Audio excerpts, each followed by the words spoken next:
Ang mga videong inyong matutunghayan ay para lamang sa mga taong matatagang loob dahil maaari itong magdulot ng disturbance sa inyong mahimbing na pagtulog.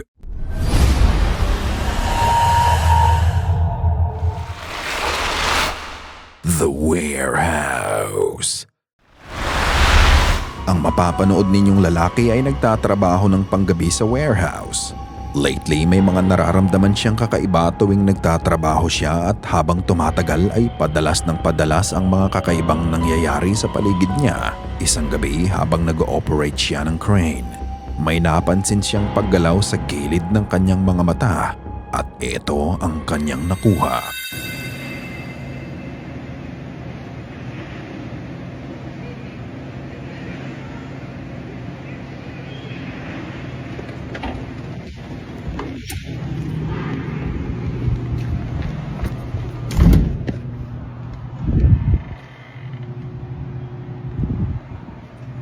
I'm about to quit. Shit. Nagsimula siyang mag-record nang mapansin niyang gumagalaw ang pinto sa likod niya ng mag-isa. Madilim sa loob ng kwarto na yon at wala din siyang ibang kasama. Pinuntahan niya ang kwarto pero wala naman siyang ibang nakita. Isang beses, tinawag siya ng boss niya para tanungin kung may iba siyang kasama sa trabaho. Nang tanungin niya kung bakit, ipinakita na lang ng boss niya ang CCTV footage. Panoorin. What the fuck? No, I ain't seen this. Oh my god. Sa video, makikita mo ang puting outline ng tao na naglalakad sa loob ng warehouse. Bagya pa itong pumanik sa hagdan sa kanan bago ito bumaba at naglakad pa kaliwa. Although malabo ang video, pero malinaw mong makikita ang paggalaw nito. Haunted nga kaya ang warehouse na pinagtatrabahuhan niya o may iba pang paliwanag sa mga nangyayari? Wow. It's fucking insane, y'all. Just watching. Isang gabi nagkakatuwaan lang ang isang pamilya. Nire-record lang ng ina ang asaran ng kanyang mga anak sa kanilang kwarto at unaware sila na meron na palang nanonood sa kanila.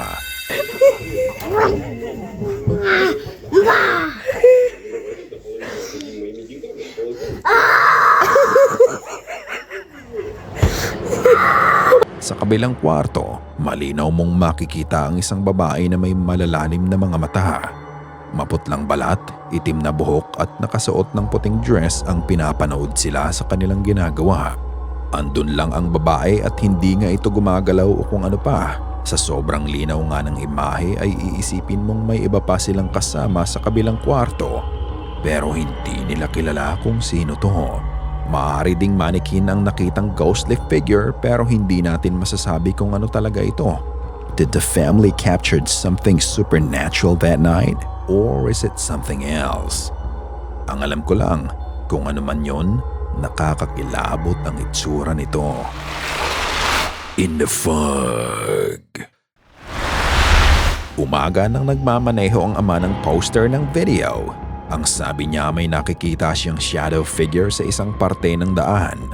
Ayon din sa ama, tuwing foggy ang panahon, doon laging nagpapakita ang anino. Kaya nung araw na yon, naisipan niyang i-record ang kanyang daan papuntang trabaho. At katulad ng inaasahan niya, muli nga niyang na-capture ang shadow figure.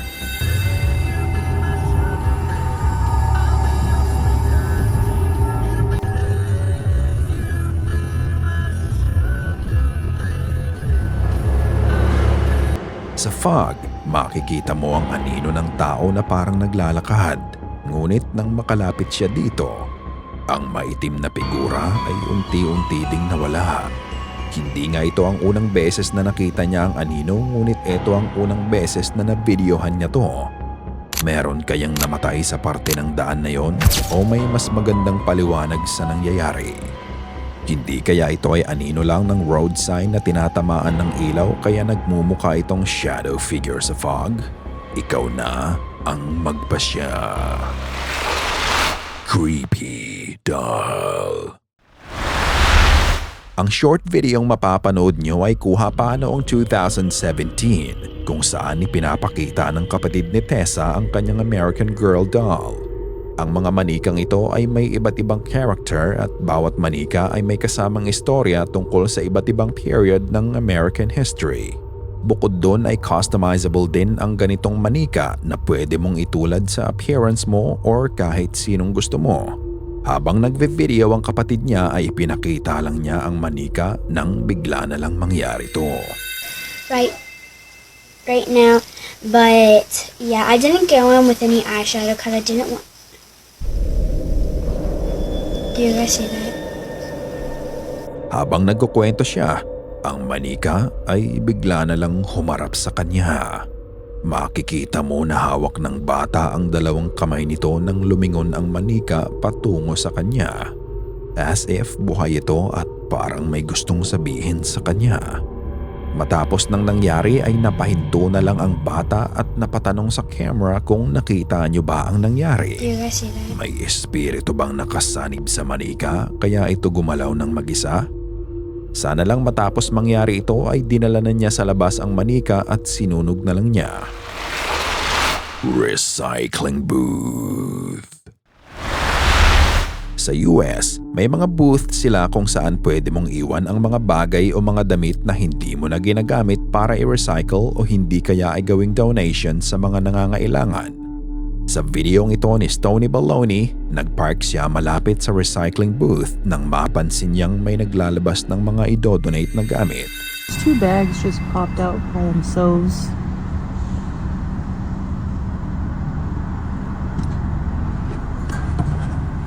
Is there someone in there? I think there's someone in there.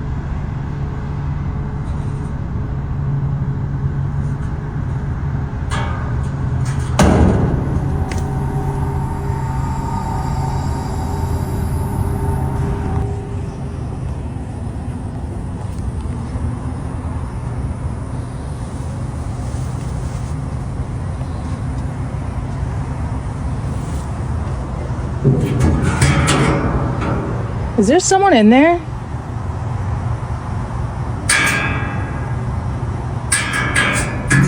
Can't even see.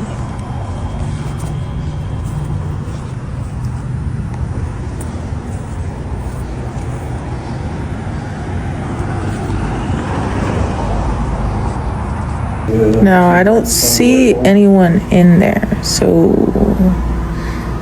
at this point, I just think I'm crazy. That's so weird. Makikita mo dito mula sa loob ng booth ay may nagbalibag ng plastic bags palabas. Pero imbis na matakot ay nilapitan pa niya ang booth para tignan kung may tao sa loob nito. Nang puntahan niya ang likod ng booth, wala kang makikitang pinto doon kaya ang tanging paraan lang para makapasok dito ay ang nakalock na maliit na pinto nito sa harapan. Ang nakakapagtaka, nang ipinakita niya ang loob ng booth ay wala ka naman ding makikitang tao sa loob nito, which makes the whole event more creepy, lalo na nang dahil sa nahagip ng camera.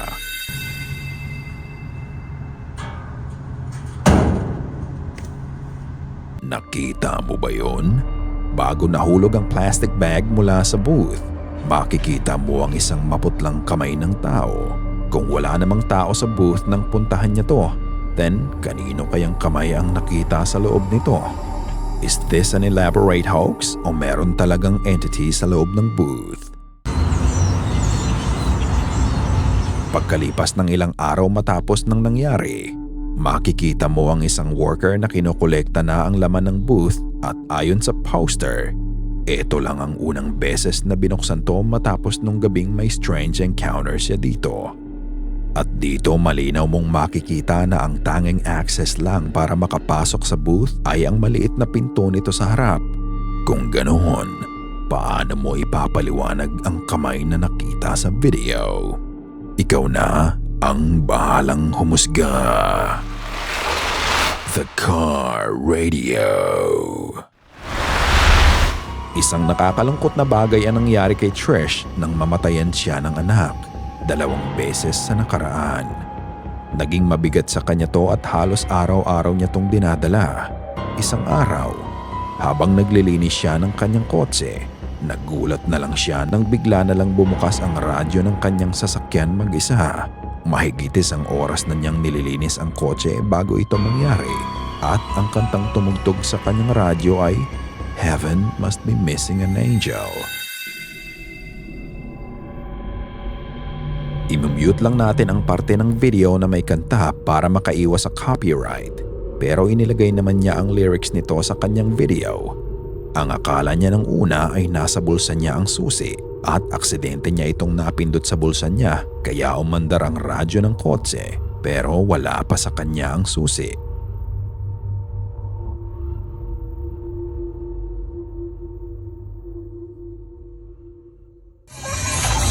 Keys.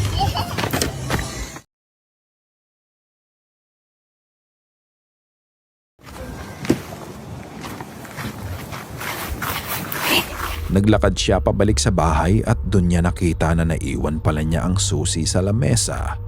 Parang hindi nga daw insidente ang nangyari kung hindi isang mensahe. How? How? Matapos niyang i-post ang video na to, marami ang nakisimpatya sa kanya ngunit ang iba naman may napansin ding kakaiba. Pakinggang mabuti. Keys. Keys. Maririnig mo ang tawanan ng mga bata nang lumabas siya sa kotse. Coincidence nga lang ba ang nangyari o talagang nagpaparamdam ang mga anak niya sa kanya? Gusto lang ba nilang sabihin sa kanya na okay lang sila at nagbalik sila bilang anghel para sa kanilang ina? Katulad ng dati, ikaw na ang magpasya. Ikaw na ang bahalang humusga. Keys. Sana ay kinilabutan ka sa mga video na aming itinampok ngayong gabi. Kung may nais kang ibahagi ay bukas ang aming email na goosebumpstopstories@gmail.com at Facebook page. Check out our TikTok page na din at goosebumps.5. At kung hindi ka pa nakasubscribe at nakalike sa channel at video na ito, gawin mo na. Kung nais mong walang nilalang na bumisita sa'yo mamayang gabi.